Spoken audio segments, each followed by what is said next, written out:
So previous video I talked about what is market segmentation, what are its benefits, and what are the different types of segmentation money. In this video I'm going to talk about like restaurant le कसरी decide गर्ने त कुन चाहिँ segment लाई चाहिँ target गर्ने भनेर. So there are basically three things that you need to keep on mind while doing that. First is financial attractiveness.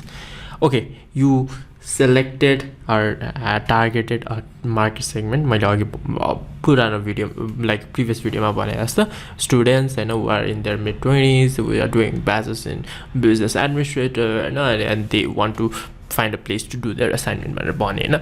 यो त ठीक छ, तर यदि what you are offering like जस्तो खालको हिप्पी लोकेसनमा खोलेको छ त्यो cafe or that coffee shop, त्यसमा चाहिँ you need to price your coffees at minimum 200 हैन.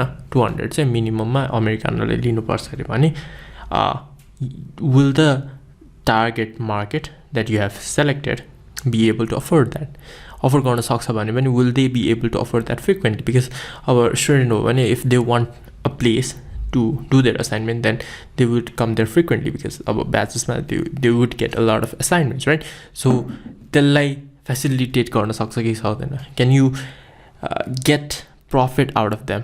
यदि अब अफोर्डै गर्न नसकेर people त्यो जुन मार्केट टार्गेट मार्केट छ त्यो आउनै सक्दैन त्यो रेस्टुरेन्टमा मतलब त्यो क्याफेमा एभ्री अब हुन्छ नि frequently every 2 to 3 times a week भने you might not be able to gain profit since you are targeting that specific market. त्यसले गर्दाखेरि अरू people may not be wanting to come to that cafe, right? So त्यसले गर्दाखेरि you need to select a market segment that is able to give you profit, that is able to make the cafe profit, right? So एउटा कुरा चाहिँ financial attractiveness कतिको छ त्यो type of segment market or target segment are there the size कति छ त्यो market को त्यो target market को and are they able to afford the price or the value that you are providing in that price. Hey, second is competitive attractiveness कति छ त्यही अहिले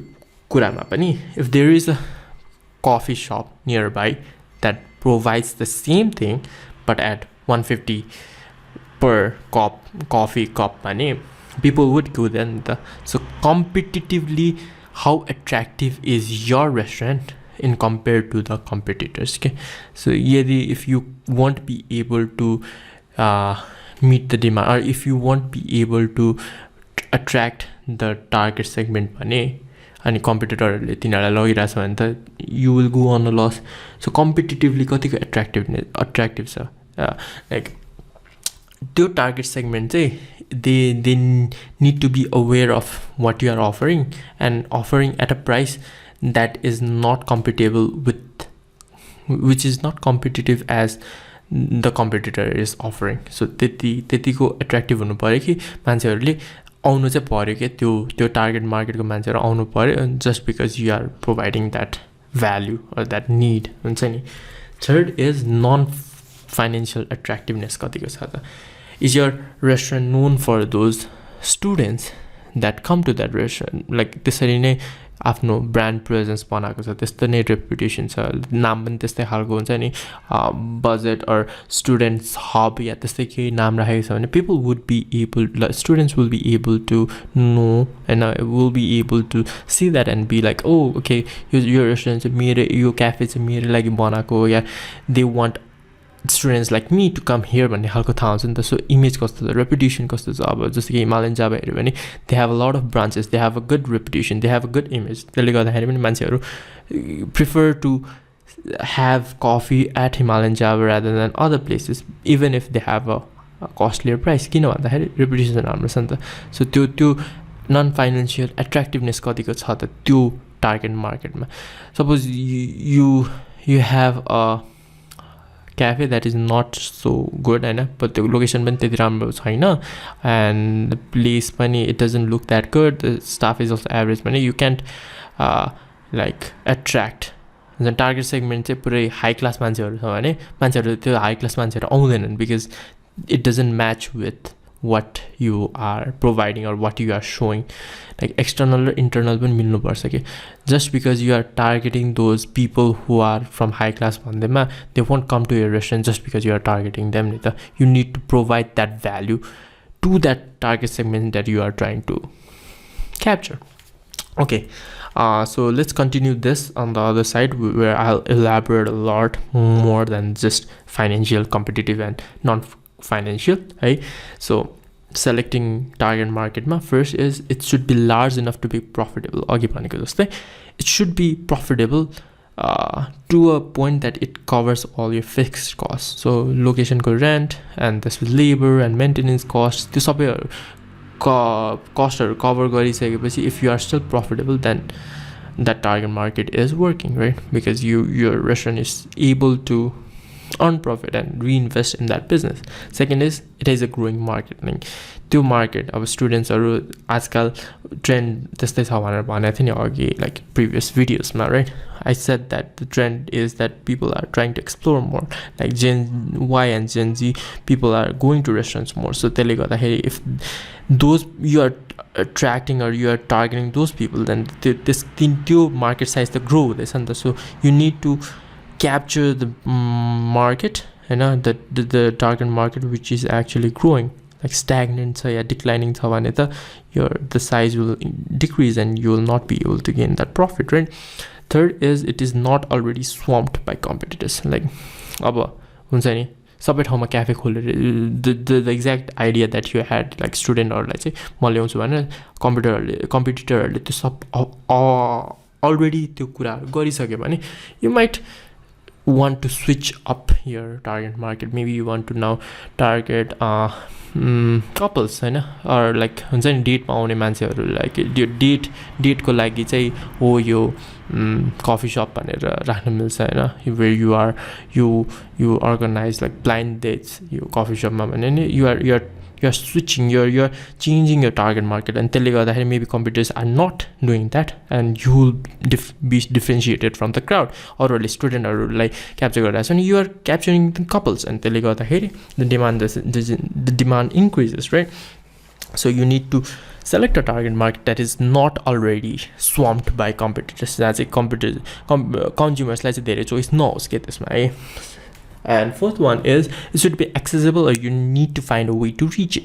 So target market, like I already said, like location चाहिँ अलिकति गल्लीमा छ where people can find that restaurant, तर you are targeting people, हैन, who हुन्छ नि अब लाइफस्टाइल चाहिँ राम्रो बनाउने, the behavioral psychographic segmentationमा चाहिँ you want someone who have a fancy lifestyle भने people, if they have a car, then they want to be able to go to that restaurant. अब त्यो रेस्टुरेन्टमा पार्किङ स्पेस छैन भने they won't come to that restaurant, even if you are targeting those people.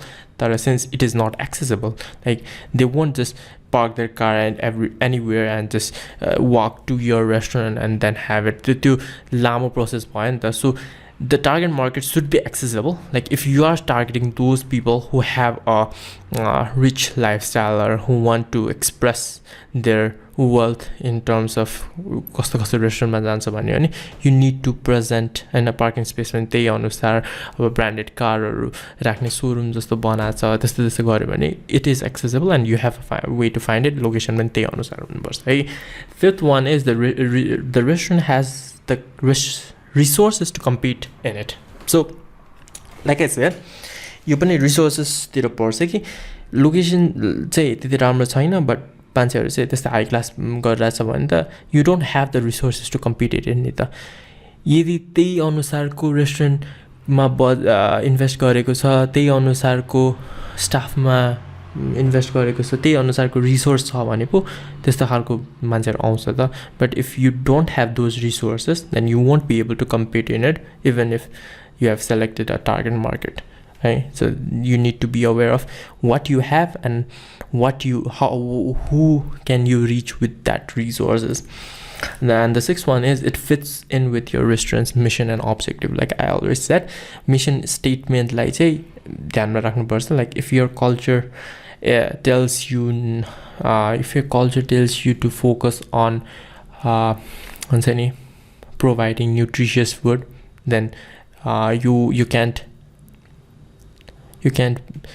bring on people and just for the sake just like जसलाई चाहिँ benefit भन्दा पनि they want to let's just say okay you have a restaurant that specially focuses on people who want to who are interested in bodybuilding and weightlifting तिनीहरुलाई target गरेर you have a protein bar business or protein restaurant that only serves like protein money.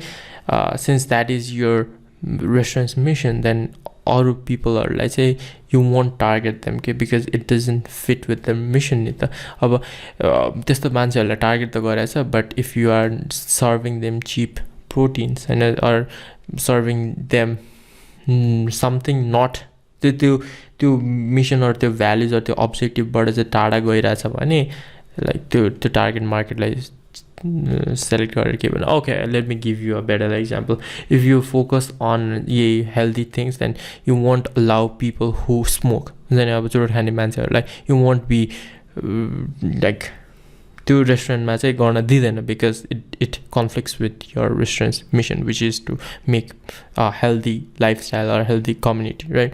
So त्यसरी चाहिँ these are like त्यही कुरा हो अघिकै competitive financial non-financial के कुरा हो भने I elaborated more on large हुनु पर्यो growing market हुनु पर्यो competitorsले swarm गर्नु भएन accessible हुनु पर्यो resources हुनु पर्यो रेस्टुरेन्टसँग and it needs to fit with your mission and objective. So the next video I'm going to talk about the role of market segmentation गर्ने भन्यो त्यसको benefit थाहा पाए कस्तोलाई target गर्ने पनि थाहा पाए भने अब what is the role in the bigger picture मा चाहिँ what is the role of market segmentation त्यसको कुरा गर्छौं. Till then enjoy, have a good day.